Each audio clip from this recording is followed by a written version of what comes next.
Welcome back on the program. As President Tinubu's administration reaches its midterm milestone, it is essential to review the economic performance under the leadership of this administration. The past 2 years have been notable, with gains providing valuable insights into the administration's economic policies and their impact. Now, President Tinubu's administration has implemented various economic reforms aimed are stimulating growth, attracting investment, and improving the business environment. Investments in infrastructure such as road, bridges, and transportation system have enhanced the economic activities and connectivity. Additionally, initiatives to promote entrepreneurship and create jobs have shown promise with potential for long-term benefits in the country. Now, joining us in the studio is a leadership coach, Dr. Samuel Adebayo. We also have joining us via Zoom as a public finance analyst, Olusegun Elemo. Good morning, and thanks so much for joining us on the program this morning. Good morning. Thank you for having me. Nice meeting you. Well, let me kickstart with you, Olusegun. Well, 2 years the president has given the account of stewardship and many reforms. He made mention there about the fuel subsidy removal and the FX unification. In all of this, what do you make of some of the policies of this administration? Thank you for that question, and congratulations to the president again on his 2-year anniversary in office, as well as many of the governors across the country. Well, I think I've seen, I listened to the president, and like you mentioned, the flagship reforms that the president points to, the FX unification and the fuel subsidy removal. Those are the flagship ones, but there are many more. And I've seen some of the handlers of the president churning out information as regards milestones that have been achieved over the last 2 years. And I'll just go over a few of these milestones, including the FX unification, as well as the fuel subsidy removal. Let me start with the fuel subsidy removal.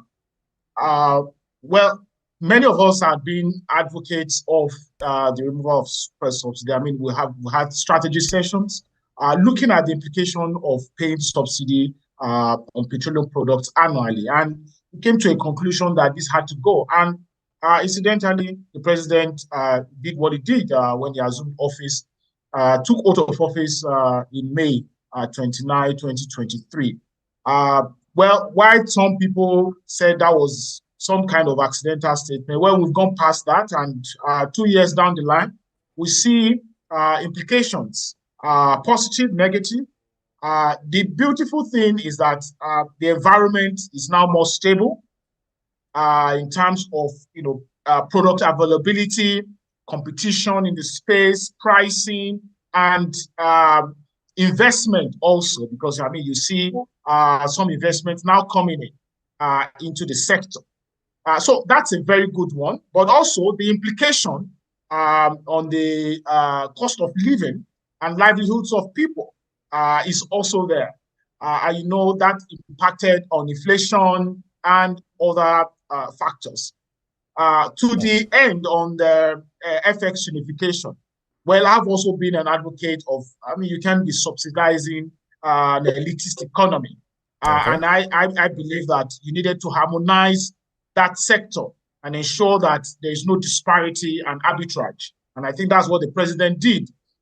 So again, is that has also yielded some positive in that we're able to save some external reserves and grow the external reserve rather than using it to subsidize a few people who capitalize on arbitrage and make money for themselves.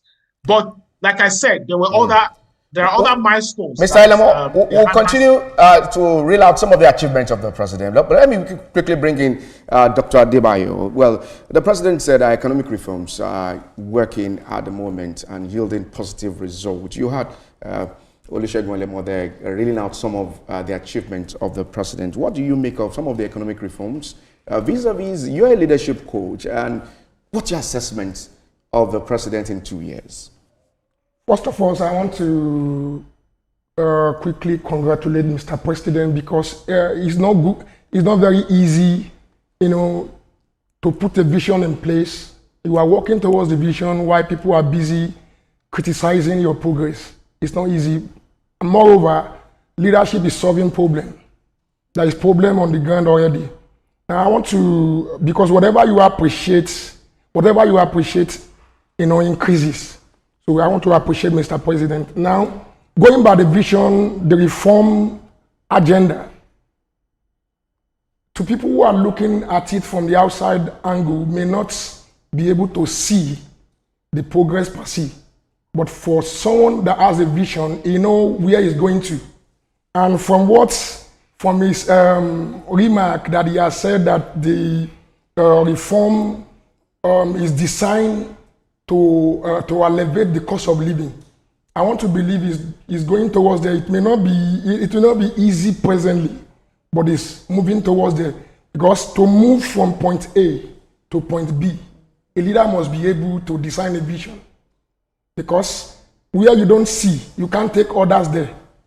So now we can see, though it may not come up boom like people are expecting, but gradually you can see the cost of living, like rice is reducing price, feeding is reducing, but the cost of the petrol we can see is still static, but gradually I can see president moving forward. From what I'm hearing, you are saying that the economic reforms are paying off.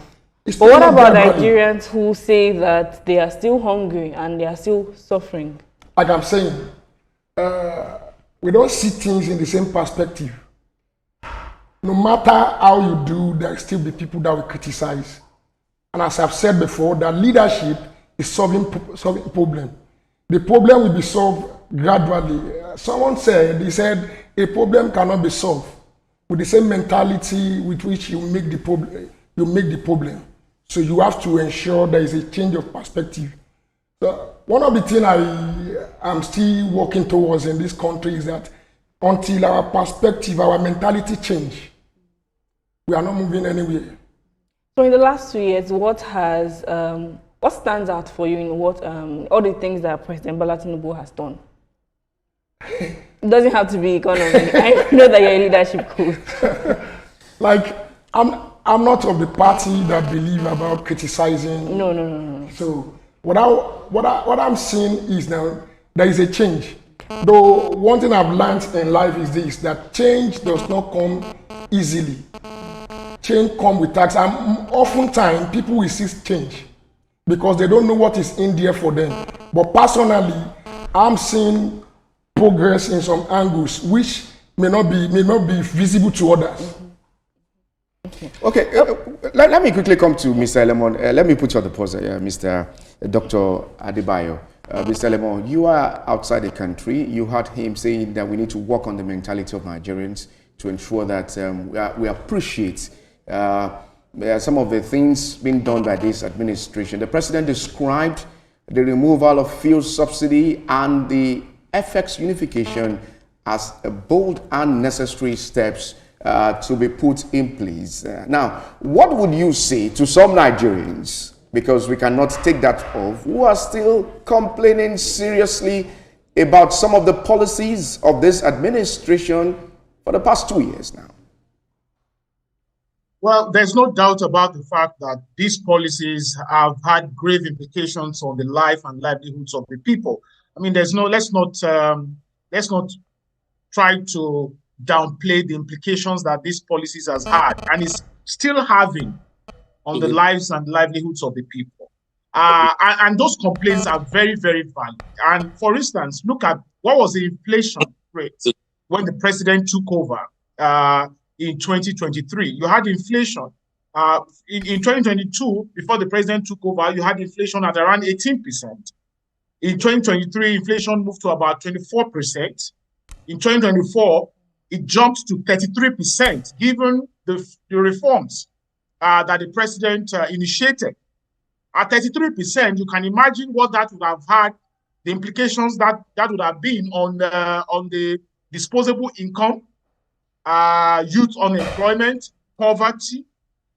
And then in 2025 now, we can see that, for instance, as April, the inflation number is now slowing down a little bit from 24% to now 23.7%. So the president has mentioned that we should expect that inflation will slow down further. But also is that you see how government is also making an attempt. For instance, unemployment, we had to rebase the numbers, and that sort of clouds people's judgment as to the reality that we have on the ground. And like I mentioned earlier, you also have certain positive initiatives that the president has introduced. For instance, look at the NEL initiative. I understand that about 500,000 university tertiary students have been reached with that. Mm-hmm. Are you there, sir? Can you hear me? Yeah, are you there, sir?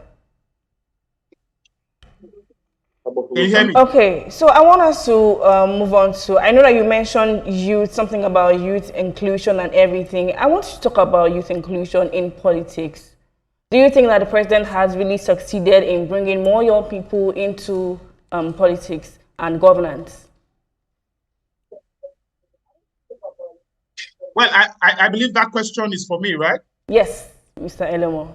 Oh, okay. So, well, I think in that regard, I wouldn't say, I wouldn't want to touch as to whether the president has included more people in politics. But in terms of governance, I think we still have issues around inclusive participation in governance. And I'll give you an example. We had the Nigeria Accountability Summit in 2024, and we did, identify certain issues around the priority areas of the president. And, the president has 8 priority areas. And we had stakeholders, come to discuss many of the issues in each of the priority areas of the president. And in some of the insights that emerged from that summit, we had the summit for 2 days, last October, about 1,500 people participating. We had more than 32 speakers, 8 breakout sessions, 4 headline sessions. It was a robust conversation we had. And some of the insights that emerged from that summit are that, the governance architecture in the country is not inclusive enough to allow people, particularly young people and vulnerable groups, to participate in, for instance, how budgets are designed, how procurements are executed, how audits are implemented, how, several initiatives of government are carried out.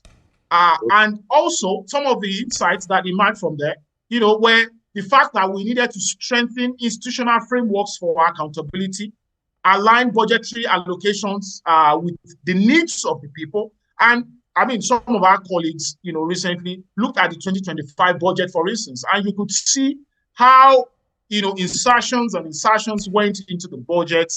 Whether that reflect the needs of the people is another thing entirely. So we need to look at these things. Why the president has initiated certain positive reforms that are now pushing the country in the right direction, which I acknowledge. I also feel that there are still gaps in many areas that the president and his team will have to look at if we must consolidate on the gains, for the next 2 years. Mr. Elemo, you'll be providing solutions to some of these gaps, as you've said, when making those points. But let me quickly put you on a pause at the moment. Let me come to Dr. Adebayo. Let's talk a bit about security. The president said in that statement that the security of lives and property is key to this administration. What do you make of the recent killings that we've seen in the north and some pockets of insecurity in some parts of the state? What do you think the president should be doing? From my observation of the killing, I think there is no transparency and there are shady dealings there. What do you mean by shady dealings? Yes, like a news surfaced, I think yesterday or 2 days ago, that some policemen and military guys were caught selling ammunition to bandits. It's on the news. So now it means that even the security agencies are not sincere. If we are to consolidate or to align with the government's vision, there must be sincerity, and that's where we come in on. That's a bit indictment on the security agency. Yes. It's not hidden. How do you mean that it's not hidden? It's not hidden, it's on the news. Okay. It's on the news. So if those who were to be securing life and property were the one collecting money from the killers and, going against the people, it will eventually ruin the. So are you saying there are bad eggs? There are bad eggs that need to be fished out. So as a leadership coach, what do you think the president should be doing? There should be character reformation. Okay. You can't fulfill a vision or renew hope agenda without people having a right character in place. And how can he reform these characters? I think. What are the steps that he can follow? The steps is that there should be rehabilitation and there should be a character development program. Okay. For people, because you may have the right vision in place. Like the wisest king that ever lived said, King Solomon, he said, where there is no vision, people will perish. But I also say, where there is no people, vision will perish, because vision itself is not standalone and it cannot fulfill itself in isolation. There must be people involved as an involvement. So when people are involved, character matter. It is character that will solidify the fulfillment of your vision. So Mr. Alamo mentioned something when I asked him a previous question. He said that this administration hasn't really included youth in governance. Do you agree with that assertion, and what is the solution? I think I'm not 100% agree with that assertion, because I've seen many young people discovered by this government. If I've not noticed anyone, I've seen that one. But I think it is the elderly ones whom we are seeing on the main scene. Maybe that's like when the other party come to criticize either the project or the works of the government, it is the likes of Mr. Bayo Ononuga, Alake, that we are seeing who are vocal. Maybe because they are not seeing the youth, the young one coming to the limelight, speaking up. That's why he came up with that assertion. But we have various ministers who are doing well. Yes, and young. Yes, that's why I said this government. I'm saying let me just in just 30 seconds we can answer, because we have to go. Time will not permit us to continue with this conversation. But as a leadership coach, what will be your advice to the president, and also to the governors and to the chairman of local governments about this midterm assessment? What's your advice to them? My advice to them, number one, is to be servant of the people. Okay. That's the first key. There was a scenario that happened in the scripture between King Rehoboam, the son of Solomon, and the people of Israel. They were complaining that David has, burdened them with tax, and Rehoboam should lessen it. Thank you very much. Thank you. So, Mr. Alamo, what is your advice to the president as he begins his third year in office? Well, the president will need to consolidate on some of the gains, and in doing that, we'll need to ensure that the investment in infrastructure continues, howbeit in an accountable way. His reform on CNG will need to improve confidence of the people to adopt CNG more, so that we can scale it. Yes, he has also, initiated new development commissions across regions. President will have to ensure that these are not mediums for rent seeking and patronage, and they will serve the purpose. You remember what's happened with the Niger Delta Development Commission over the years. We don't want these new development commissions to be a replica of what's happening with the NDDs. And the financial autonomy granted to the FCT, well, it's a good one. But you know that the FCT, for instance, you don't have the audit reports on FCT in public domain. So you need some transparency and accountability in that regard. But I think, by and large, the president has done quite well in his last 2 years. It's a fine place. We expect it's a fine place. The president to do more. It's a fine place to leave it. Public finance analyst Olusegun Lemon and Dr. Samuel Adebayo, thanks so much for joining.